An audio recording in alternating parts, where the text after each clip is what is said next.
Boker Tov à tout le monde, Bezrat Hashem, le cours il est dédié à la réussite de Rav Shimon Pachter ben Rabbi Pinchas. Et bien sûr, ce matin, il y a la Levaya de la famille Bibaz. Donc on va avoir Bezrat Hashem une pensée. Le shiur il sera dédié aussi pour les Louis Nishma de cette famille qui a bouleversé le monde, qui nous a bouleversé d'abord à nous. Et Bezrat Hashem, comme le Rabbi l'a toujours demandé, qu'à ce moment-là, on doit dire Daï le tsaroteinu. C'est une des, comme on l'a dit plusieurs fois, c'est une des chutzpah qu'on peut avoir envers Kadosh Baruch Hu sur le Inyan de la Géoula. C'est une chose qu'on a le droit, pas seulement de demander à Kadosh Baruch Hu que Hashem il vient pour nous envoyer la Géoula Mitzvah Shlema. On a le droit d'exiger à Kadosh Baruch Hu. Ça y est, m'explique, on a trop souffert, donc on va profiter pour demander à Dieu, Bezrat Hashem, de nous envoyer Mashiach Techef Umiad Mamash, Berachamim, avec beaucoup de miséricorde. On va continuer le cours du Tanya, Perek Shmona Esrei Chai, donc le 18e chapitre. La semaine dernière, on a fini avec le Inyan de Kikarov Elechad Avar Meod. Et là, le Admor Zaken va commencer à nous parler de comment c'est possible de dire Kikarov Elechad Avar Meod, Beficha Vechoule. Et pourquoi on parle de cette Nekuda-là? Parce que tout va dépendre en réalité de notre abnégation, de notre bitoul, annulation. Et j'aimerais bien parler d'une Nekuda. Vous savez que la semaine dernière, c'était le Kinus HaShluchot à Olami. Et ça, c'est un grand chidouche. On va parler ça tchik-tchak, mais c'est juste important de le tsayen, de parler de ça. Avant que le Rabbi Rayat il quitte l'Europe pour venir aux États-Unis, il y avait deux groupes de Bnot Chabad. Ces Bnot Chabad, elles sont venues voir le Rabbi Rayat avant qu'il parte d'Europe. Et elles lui ont préparé, donc ils ont étudié un Mahamar et elles sont venues lui faire un résumé. Le Rabbi Rayat, il a écouté le résumé de ces filles-là qui étaient venues parler de Chassidut. Et le Rabbi Rayat, il a dit un chidouche extraordinaire. Il a dit, on va arriver dans une génération, tout le monde connaît le pasuk Shekerachen vevel ayofi, Ishat Irat Hashem, I Titalal. Ouais, c'est un pasuk qui est connu. C'est quoi Shekerachen vevel ayofi? En gros, Shlomo HaMelech, il nous dit, la beauté et la grâce, c'est quelque chose de futile, c'est quelque chose qui est sheker. Le principal, c'est Irat Hashem, Ititalal. C'est quoi la beauté en réalité d'une femme? Comme ça, Shlomo HaMelech nous dit, c'est ça Irat Shamayim. En gros, si on peut traduire avec les mots, nos mots à nous, l'extérieur, c'est pas le plus important, et là, l'intérieur. Et là, le Rabbi Rayat, il dit, il y a presque 90 ans en arrière, on était encore loin de la génération TikTok et de la génération réseaux sociaux.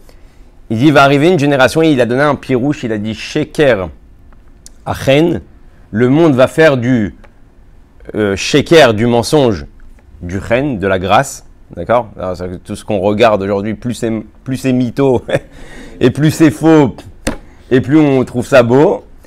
Ouais, et plus il y a de filtres dans la vidéo et plus c'est intéressant. Après, il continue le passouk qui est écrit Shekerachen ve'evel ayofi, et la beauté va devenir en réalité la futilité va devenir la beauté. Et c'est vrai qu'aujourd'hui, quand on regarde le tochen, les composants des choses qu'on entend et qu'on voit, il n'y a rien de concret. Evel ayofi, plus c'est futile et plus c'est beau. Et plus c'est joli. Donc ça, c'est le Rabbi Rayat qui dit ça 90 ans en arrière. Et il dit Irat Hashem ititalal. Et la beauté de la femme, on a dit que c'est la Irat Shamaim, la crainte du ciel. Et il dit Italal, c'est Gam Ilashon Olelut. C'est-à-dire que les femmes qui vont avoir la Irat Shamaim, qui vont être pieuses et dans le chemin de la Torah et des Mitvot, Ititalal, Milashon Olelut, on va se foutre d'eux. Ça veut dire qu'aujourd'hui, c'est exactement ce qui est en train de se passer. Plus tu te montres, plus tu es extérieur, plus tu es matérialiste, plus tu fais des vidéos, tu montes tes Nike et tes trucs, et plus tu es aimé, plus tu reçois de likes. Et si tu as une personne qui vient, qui fait un discours, ça peut être un discours de Torah, ou ça peut être un discours de science, ou de philosophie, ou de physique. Les gens, ils font comme ça, ils regardent 2 minutes, ils voient que c'est un peu trop intéressant, c'est un peu trop intelligent, bang, ils basent, c'est pas ça ce qu'ils recherchent. Donc, là, on va arriver à une génération où plus la personne, elle est intelligente, elle est pieuse, et plus on va se foutre d'elle, on va dire, ah, t'es pas à la mode, t'es pas dans le move, t'es pas dans le inyan, tu comprends rien. Et c'est ça que le Rabbi Rayat, il a dit au Bnot Chabad, avant de quitter l'Europe, il y a 90 ans. Ouais, on était encore très loin de comprendre en réalité cette phrase. Et pourquoi je raconte ça? Parce que le Rabbi Eretz, il va dire, grâce à la chassidoute, alors on pourra continuer à être Irat Hashem ititalal, avoir la crainte de Dieu et retrouver la beauté dans ça. Et là, il va dire une phrase qui est super intéressante. Il va dire, par contre, il faut faire attention, parce que la chassidoute, comme la Torah aussi en général, elle te donne un tokef. Vous savez c'est quoi un tokef? Elle te donne de la force, elle te donne de la puissance. Et cette puissance-là, des fois, elle peut se retourner envers les mauvaises personnes. Il a dit, faites attention que ce tokef-là ne se retourne pas contre vos parents et contre vos morim, orim ve morim, vos parents et vos enseignants. Pourquoi? Parce que des fois, ce qui se passe, c'est que quand on étudie et quand on est dans la Hitlaavout, alors on fait plus attention, comment ça s'appelle? On commence à être dans un sort de tokef et on commence à les zalzel dans tout ce qu'il y a autour. On commence à avoir un mépris pour ceux qui nous ont peut-être enseigné la Torah. Alors, on ne parle pas maintenant de problèmes de halakha, pas halakha. Même dans ça, il faut savoir comment se comporter. Et quand j'ai vu ça, j'ai trouvé ça extraordinaire parce que c'est bidiouk ce qu'on va parler aujourd'hui dans le Tanya. Le Inyan aussi de l'abnégation. On va comprendre comment c'est proche de nous d'être proche de Dieu. Et en réalité, ça vient de quelle source, de quel endroit? Parce qu'on a dit la semaine dernière, Baruch Hashem, dans tous les Bnei Israël, à partir du moment où il est une Neshama, c'est proche de lui d'être proche de Dieu. On veut savoir c'est quoi la source, d'où ça vient cette Nekuda-là. Et il faut savoir qu'en nous, on s'appelle aussi Rachel. Pour ça qu'on s'appelle le Inyan de la, comment on dit ça en bon français, la chèvre, la brebis, ouais, le tson, c'est le petit bétail. On sait que Yaakov Avinu, Birla, il avait beaucoup plus de petits bétail que de gros bétail. On a vu ce qu'il a fait avec Lavan. Ça concernait du petit bétail. Et pourtant, quand il va rencontrer Esav, il va lui dire Vayalishor, Vachamor. J'ai du gros bétail et j'ai aussi du petit bétail, Shor Vachamor, donc et aussi du petit bétail. Il va après lui parler du Tson et Vachoulet. Et on pose la question, on dit attends 2 secondes. Si un type il a 2-3 Mercedes, ouais, et qu'il a 50 Renault, tu dis aux gens quoi? J'ai des Renault, mais j'ai aussi des Mercedes. Mais quand il va rencontrer Esav, il dit j'ai des Mercedes et j'ai aussi des Renault. Alors le rabbi pose la question, il dit pourquoi il a changé le céder de ce qu'il a Béhémet? Tout simplement, pour nous expliquer tout le Inyan de Rachel. Le Ham Israël, on dit que c'est comme c'est les moutons, pardon. Ouais, comme les moutons, on sait que quand on vient pour les tondre, bon, ils se laissent faire. C'est un animal assez docile, assez facile à gérer. Ils viennent, ils le posent, tac, tac, c'est pas comme un short, c'est pas comme un taureau où il faut l'attraper, il faut le gérer, il faut le mettre dans un enclos et c'est beaucoup plus difficile à gérer. En réalité, le Ham Israël, il est comme ce petit mouton. Ouais. Il est en mode, mais c'est peut-être ça aussi qui emmène que des fois, hein, les nations du monde essayent sans arrêt de nous mettre, et peut-être c'est pour ça qu'ils ont les boules. Quand ils voient qu'on est short, qu'on est des taureaux, ça les contrarie. Vous êtes des moutons, normalement vous êtes des toutous. On fait ce qu'on veut avec vous, on vous déplace, on vous dit quoi faire, on vous dit si vous pouvez attaquer, si vous ne pouvez pas attaquer, on vous dit si vous avez le droit de vous défendre, vous n'avez pas le droit de vous défendre. Ça vient de cette Nekuda-là, hein, qu'on a en nous, cette prina-là, ce niveau-là de Rachel, ce Rachel qui représente le petit bétail, qui est en général annulé, qui verchol à un certain maître. Donc des fois les nations du monde, ils veulent être le maître du Ham Israël. Mais là, il y a Yaakov qui arrive et qui dit à Esav, Vayalishor, Vachamor. Il dit, bien sûr qu'on est des moutons, mais pour qui? Avec qui? Akadosh Baruch Hu. Avec le monde, quand je dois influencer dans le monde, quand je dois influencer l'extérieur, je suis plus un mouton. Je suis un short. Je suis un taureau. Donc moi-même, je suis annulé, mais quand je dois influencer, Ani Mashpiaim Kolatokef, j'influence avec toute la puissance, avec toute la force. Et il nous dit, il aura bien un truc extraordinaire, il dit, et d'où vient la force du short de Yaakov Avinu? Ça vient d'Afka, hein, parce qu'il se sent mouton. Je ne suis pas fort de moi-même. Je suis fort parce que Hachem, il me demande à ce moment-là d'être fort. C'est-à-dire que même sa force, elle vient de son annulation et pas de la pensée, comme on dit, Kochiv Otsem Yadi. On avait expliqué ça dans le Tanya, qu'il y a une différence au début, dans le premier chapitre. On avait dit qu'il y a 2 types de personnes qui ont de la Gahava, qui ont de l'orgueil.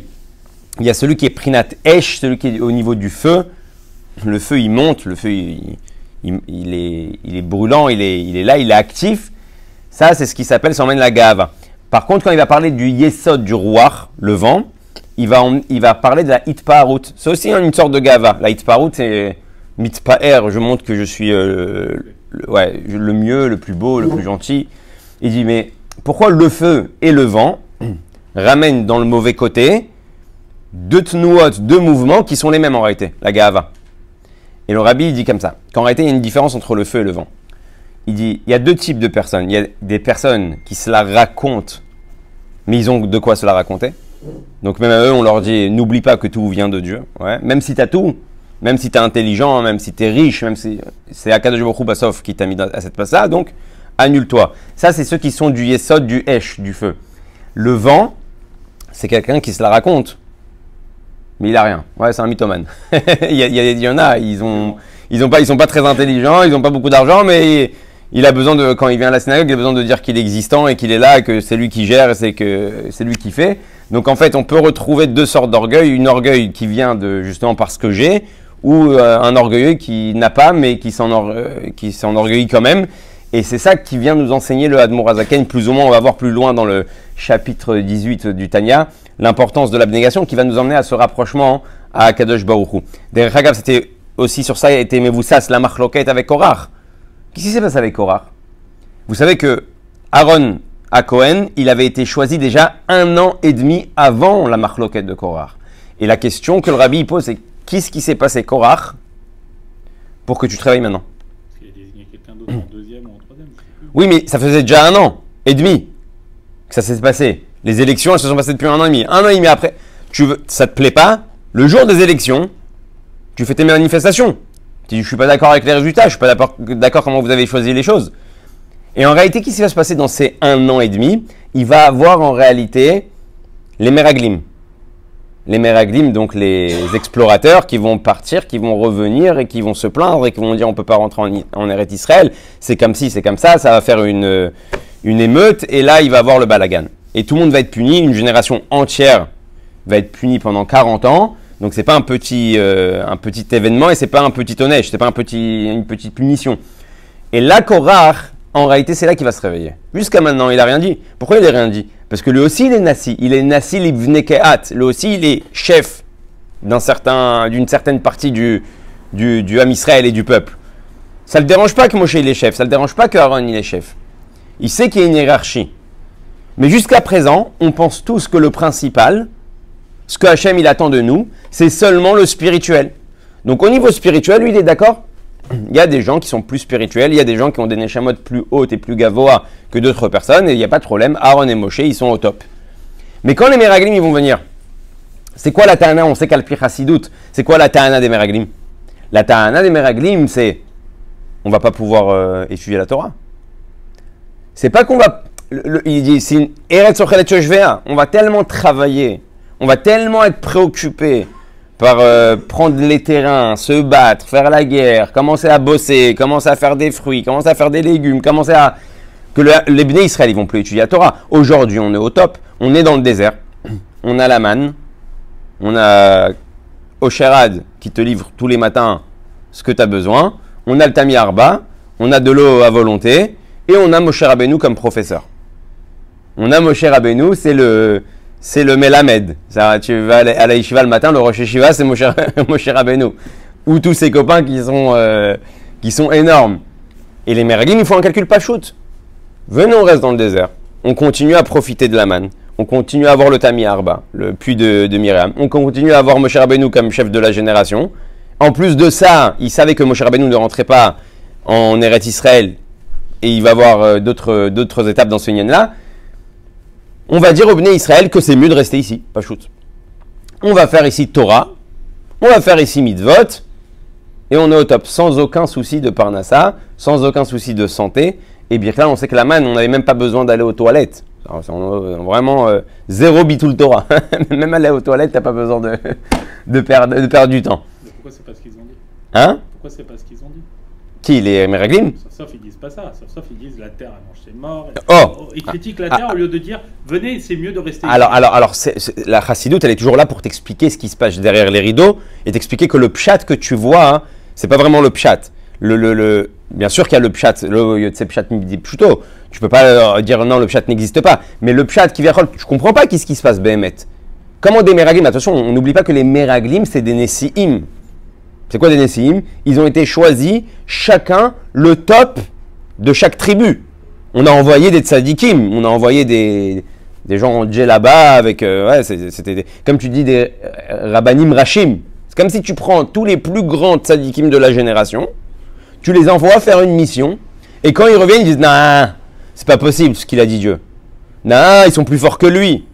Et là, la question que le rabbi pose, comment c'est possible qu'ils ont tourné? Si c'était des Amcha, des Pshutim, des simples du peuple, ils ont un Safek Be'emuna, on peut le comprendre. Mais eux, on ne peut pas comprendre qu'ils ont un Safek Be'emuna.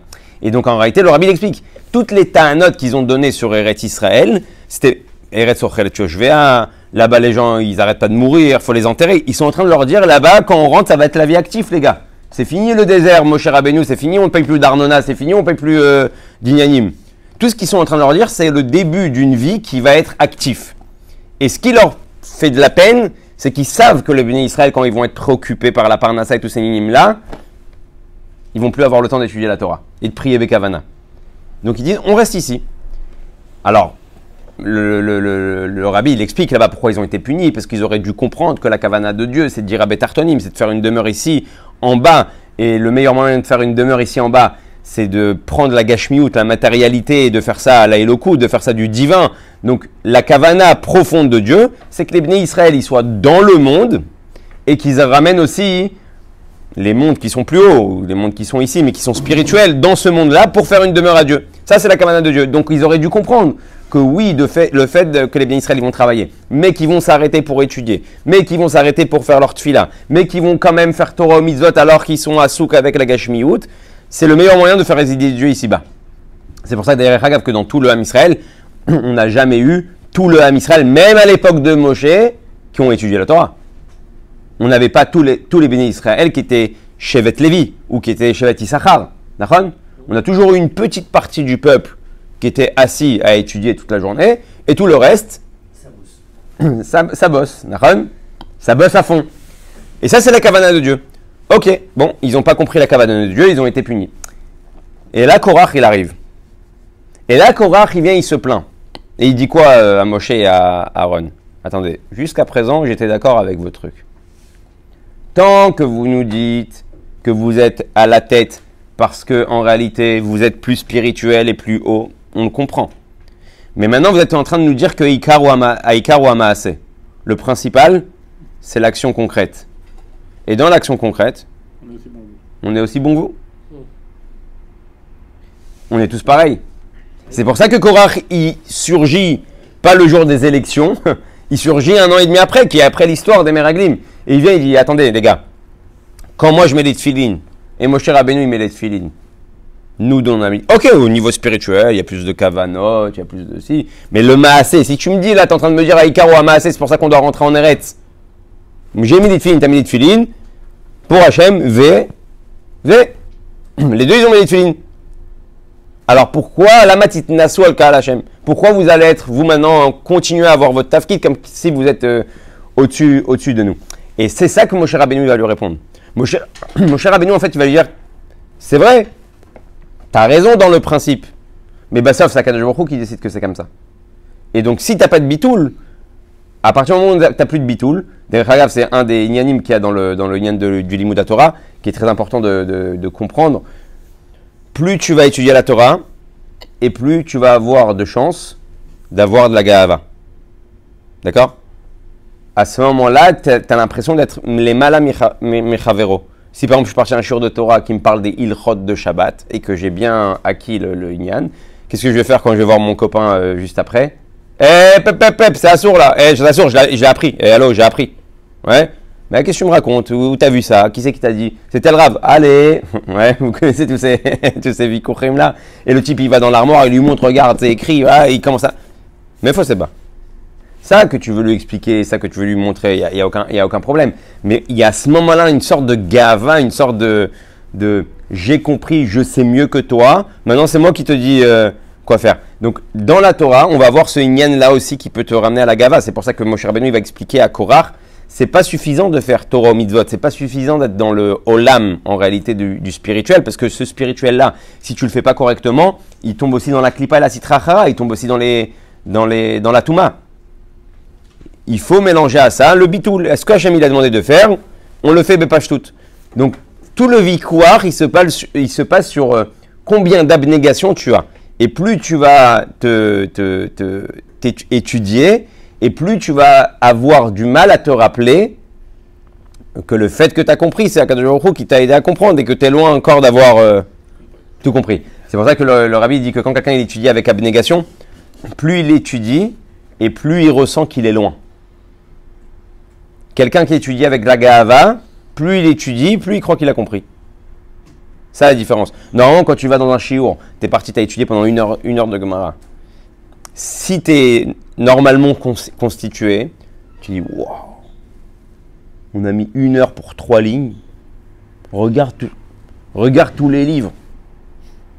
Regarde tout ce qu'il y a encore à apprendre. Je suis à des années-lumière. Il va me falloir je sais pas combien de vies pour pouvoir finir un que le chasse correctement.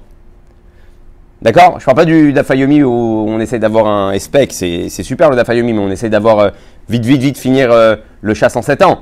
Quelqu'un qui veut étudier correctement toute la Gemara avec les Mefarshim, avec Rashi, avec Tosfot, avec le Marsha, avec tous ces Nyanim là, il sait que ça va lui prendre énormément de temps. Donc normalement, quand tu vas dans un cours de Torah, que tu es sorti d'un cours de Torah et que tu as appris 2-3 lignes, sur 2-3 lignes, le Rav il t'a fait tout un chiour, tu dois te dire, tu dois arriver à une annulation encore plus grande. Tu dis waouh, je suis loin. Et des fois, tu sors de 3 lignes et tu as l'impression que ça y est, tu gères les Inyanim. Donc pourquoi on parle de ça? Parce que l'Admor Hazaken dit où les Tosefet, biur be'eretev milat me'od, shebepasuk ki karov elecha davar me'od, vechule. Tsarir leda ne'emana ki af mishedato ktsara beyidat Hashem. Et là, c'est un grand chidouche. L'Admor Hazaken te dit, sache une chose, que même si tu fais partie des gens qui n'ont pas été gâtés par la nature, on va appeler ça comme ça, tu n'as pas été gâté par la nature, ça veut dire que Dieu ne t'a pas donné une capacité énorme de compréhension. Pas tout le monde naît avec... en étant un génie. Et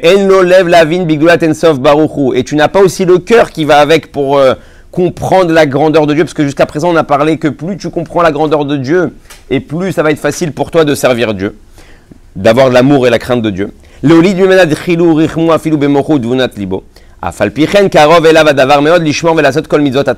Et malgré tout, le Admor Hazaken dit, même lui qui n'a pas été gâté parce qu'il n'a pas eu un cœur qui peut comprendre grand chose, ou une tête qui peut comprendre grand chose, même chez lui c'est très proche d'être proche de Dieu et d'avoir l'amour de Dieu, la crainte de Dieu. Et d'où ça vient? Et pas, comme ils disaient les enfants, pour de semblant, pas pour de semblant, pour de vrai, tu peux être attaché à Dieu d'une manière intense et très puissante, même si tu n'es pas à un haut niveau spirituel, ou même si Dieu n'a pas décidé pour toi que tu sois le Gaon de la génération. Vous savez, il y avait une histoire comme ça que, une fois, il y avait un élève dans une yeshiva. Tout au début des Shiurim de Tanya, on l'avait raconté cette histoire, mais je pense que pas tout le monde a entendu. Il y avait un Bachour à la yeshiva qui était frustré parce qu'il voyait comment ses copains de la yeshiva, ils avançaient super vite dans le Chomer, dans la Gemara, dans la Halacha, et lui, il comprenait que dalle. D'accord? Et un jour, il va voir le Rosh Yeshiva. Et il dit au Rosh Yeshiva, voilà, je veux quitter la Yeshiva parce que je sens que c'est pas ma team pour moi. Et pourquoi? Parce que je vois que tout le monde comprend facilement. Et moi, je suis comme un teubé, et j'écoute le Rav et ça rentre pas. Et là, le Rav, il le regarde et lui dit, regarde, Dieu, il a bien fait les choses. Pas tout le monde peut devenir Rav et enseignant. Il doit avoir des élèves et il doit avoir des enseignants, des rabbanim. Donc, pas grave. Dieu, il a décidé que tu fais partie de ceux qui reçoivent et pas ceux qui donnent. Ben, pas fou comme réponse. C'est dur à entendre, quoi. Ben, l'élève, ça lui a pas plu.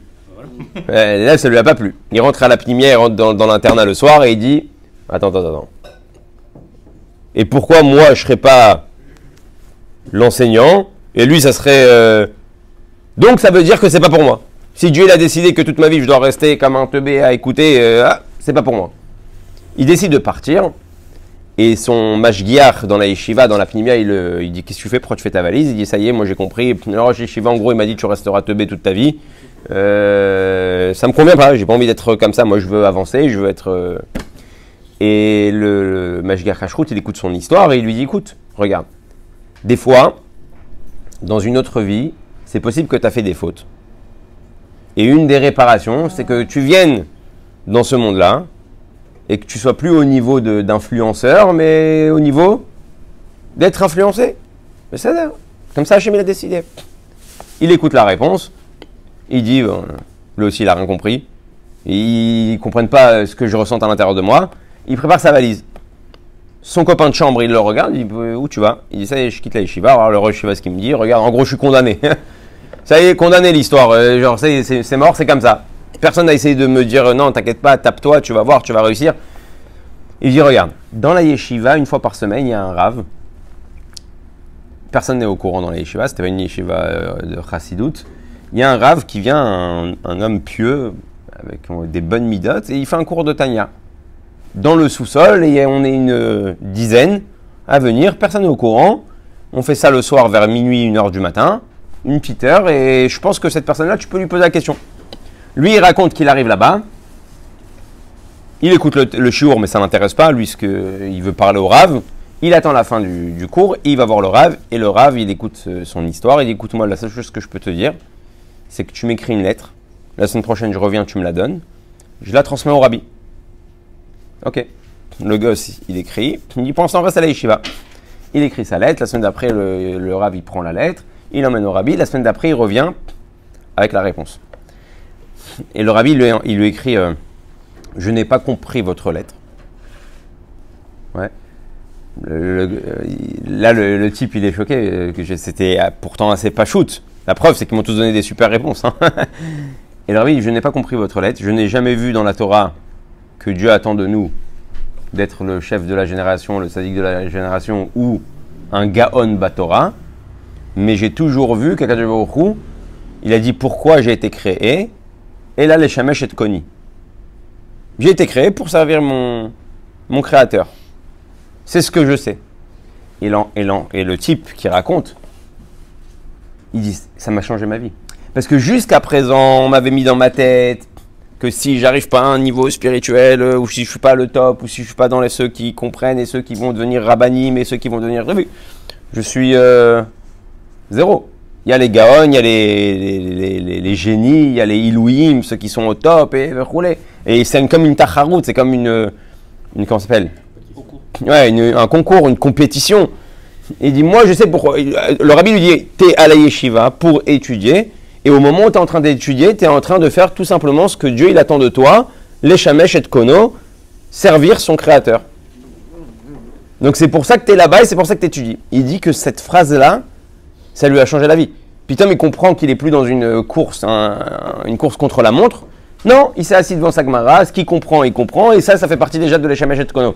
Donc pourquoi je suis en train de parler de ça? Parce que tu as des gens qui vont pas avoir des capacités énormes, et malgré tout, chez Yavam Israël, étant donné qu'on a reçu à l'intérieur de nous, et là on va comprendre, chez Yerushat Lanu Me'avotenu, on a reçu un héritage. C'est dans les gènes, c'est dans la DNA du Ham Israël, on a reçu en héritage de Avraham, Yitzhak et Yaakov, l'amour de Dieu et la crainte de Dieu. Ça veut dire que même si tu n'es pas à un niveau spirituel énorme, même si tu n'as pas une grande compréhension, que ce soit avec ton cœur, que ce soit avec ta tête, tu as à l'intérieur de toi, déjà ancré dans ta nature, le pouvoir d'aimer Dieu et de craindre Dieu. Grâce à qui? Abraham, Yitzhak et Yaakov. Maintenant, la question qui se pose, c'est pourquoi? Est-ce que, Bémet, tout héritage passe entièrement à un enfant? Pas forcément. Donc, comment tu me dis, parce qu'il y a 4000 ans, il y avait un homme qui s'appelait Abraham Avinu. Moi, descendant d'Abraham Avinu après 4000 ans, je vais avoir de l'amour de Dieu. Il dit Rak, c'est-à-dire l'agdim trilat be'aretev shoresh ha'avazo. Veinyana, et le Admor Zaken, il lui a posé une question sur le nyan de cet amour-là, de quel amour on est en train de parler, parce que chaque amour, derrière, il y a quelque chose qui se cache. Par exemple, il y en a qui sont assoiffés de Dieu, donc ils aiment Dieu. Il y en a, par exemple, ils aiment les piyutim, ils aiment les chansons. Pourquoi? Parce que ça les élève à ce moment-là spirituellement. Donc, il aime la chanson. Pourquoi? Parce que derrière, ça lui emmène une élévation. Il te dit, cet amour-là, on va le voir dans le chapitre 19, il lui a demandé à quelqu'un, il va dire, cet amour-là, c'est quoi sa source? C'est quoi son shoresh? Il y a quoi qui se cache derrière? Pour l'instant, il est juste en train de nous dire d'où elle vient. Elle vient d'où? Ve'er Yerushalanu, ve'er nichlal ba gam trilou, ve'inyan ki avot emem merkava, tout simplement. Parce que les avot, Abraham, Yitzhak et Yaakov, ils sont devenus ce qui s'appelle Merkava Lachem. C'est quoi un Merkava? C'est pas le tank Merkava de Tzahal, c'est aussi des Rechagav. Un Merkava, en réalité, c'est un char. Un char, on sait qu'il est complètement annulé à son conducteur. C'est-à-dire qu'il tourne à gauche, il tourne à droite. Celui qui le manie complètement, c'est celui qui conduit. Et quand il te dit Avot emem Merkava, les Avot, ils sont arrivés à une situation où leur corps était tellement annulé à la volonté de Dieu, que Hachem, c'est comme en fait le pilote, et le char, il fait rien si c'est pas le pilote qui lui a dit de tourner à droite ou avec le joystick à droite ou à gauche. Donc chez les Avot, tous les mouvements qu'ils vont faire, c'est Akadosh Baruch Hu. C'est pour ça que les histoires des Avot, Siman Labani, mais ils sont si importantes dans la Torah. Pourquoi tu dois apprendre? Tu peux dire, ah mais c'est Avraham Avinu. Non, parce qu'Avraham Avinu, il représente Yitzhak et Yaakov, celui que tout ce qu'il a fait dans sa vie, à aucun moment, il y a lui.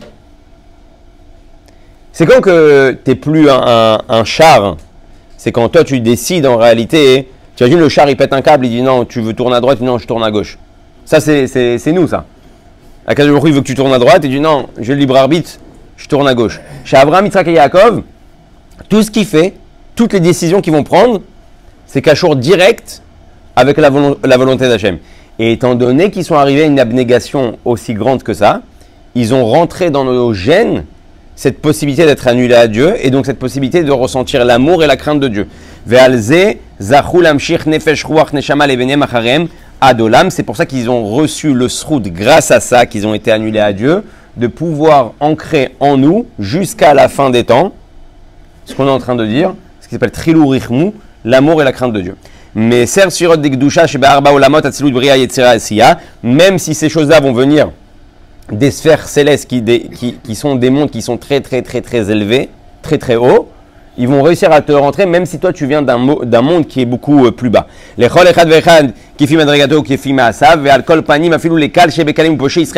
le poché Israël, il dit, même celui qui est considéré comme pochéa, vous savez c'est quoi pochéa? Pochéa c'est une belle darga de rachat.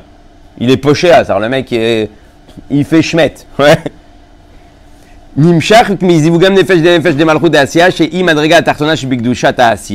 pourquoi en réalité? Parce que étant donné que tout vient de la même source, et la source c'est Chochma de Hatzilut, et que le Havot ils sont arrivés à cette darga-là, étant donné qu'après c'est qu'un enchaînement des mondes, et que dans l'enchaînement des mondes on va retrouver en réalité toujours, c'est comme un crescendo, en fait c'est comme des boucles. Ouais, donc même celui qui vient du niveau le plus bas, automatiquement il est rattaché au niveau le plus haut.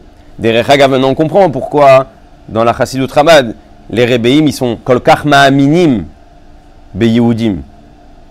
Pourquoi ils ont autant d'émouna dans un juif? Pourquoi? Parce qu'ils ne regardent pas le juif tel qu'il est en train d'agir maintenant. Ils regardent tout simplement sa source. Sa source, elle vient de Chochma de Hatzilut. Elle vient de qui? De Avraham, Yitzhak et Yaakov. Je vais vous finir avec une petite histoire. Une fois, il y avait mon mashpia, il m'a dit comme ça, et c'était Meod Manien. Rav Michael Taïb, il m'a dit qu'une fois qu'il est rentré dans un genre de shtibler, et il y a un type qui est monté Chazan, et quand il dirait qu'il y a un type dans la salle, ça lui a pas plu. Ouais, peut-être qu'il faisait en Ashkenaz, peut-être qu'il faisait en Séfarad, peut-être qu'il faisait trop vite, peut-être qu'il se faisait pas assez vite. Et il grognait toute la fila. Ouais, il était pas content. Genre, qu'est-ce qu'il fait? Peut-être qu'il chantait trop. Ouais. Et le type, au bout d'un moment, il pète un câble, il prend cette filine, il prend ces trucs et il sort de la synagogue pour chercher un autre minyan. Et là, qu'est-ce qu'il fait le Rav Michael Taïeb? Il dit, je suis obligé de le remettre en place. Je suis obligé de le refaire descendre sur terre. Il sort, il le suit. Il lui dit, dis-moi, t'es fou? Il dit, Makara, qu'est-ce qui se passe? Il dit, mais tu sais c'est qui? T'as de la misère. L'autre, il commence à prendre panique. Non, mais misère. Tu sais pas c'est qui ses parents, ses grands-parents. Genre l'autre, il s'imagine déjà petit-fils de Baba Salé, fils de Yaakov Abochatzera, fils de famille Pinto, il commence à rentrer en en panique, il dit non, je le connais pas, je sais pas. Il dit ben, son père c'est Abraham, Yitzhak, Yaakov. Le type il reste comme ça, il dit ce juif là que tu viens, tu méprises, tu dis qu'est-ce qu'il fait pas. N'oublie pas, son père c'est Abraham, Yitzhak, Yaakov. Et le type il est devenu blanc, il ne savait plus quoi répondre, il lui a dit t'as raison, Mechila. Et il s'est calmé. Et c'est ça que la Chassidut vient t'enseigner. Et c'est ça que le Admor Zaken il est en train de nous dire dans le Tanya. Avot Merkava, et comme Merkava, ils nous ont donné en Yerusha, en héritage, à chacun d'entre nous, des capacités qui sont énormes. Et si tu sais regarder comme ça un autre, donc tu as de l'espoir, donc tu as de la force. Donc tu dis oui, tu peux changer les choses, oui, tu peux le ramener dans le droit chemin. Et donc de ça, on comprend comment la istaklout, elle doit changer. De ça, on comprend déjà pour nous-mêmes, d'où on vient. Des fois, même nous, on se méprise nous-mêmes. On a un yiouch, on se dit c'est trop dur, c'est trop ci, c'est trop ça, peut-être que c'est pas pour moi, peut-être que... Et là, le Admor Zaken, il vient te dire non, sache une chose, même si tu n'arrives pas à contempler la grandeur de Dieu, pour réveiller un amour d'Akadosh Baruch Hu dans ton cœur, ou dans ton cerveau, ou dans ta tête, ou dans ta compréhension, sauf, tu as toujours un attachement qui est celui d'Abraham, Yitzhak et Yaakov, qui s'appelle la Ahavat-Tivit, l'amour naturel que tu as à l'intérieur de toi, et elle est suffisante pour pouvoir monter l'échelle et pour pouvoir s'attacher à Akadosh Baruch Hu à travers la Torah et les Mitzvot, à travers cet amour-là. Ça, c'était pour le début du Perek Yutret Bezrat Hashem, et on continuera la semaine prochaine.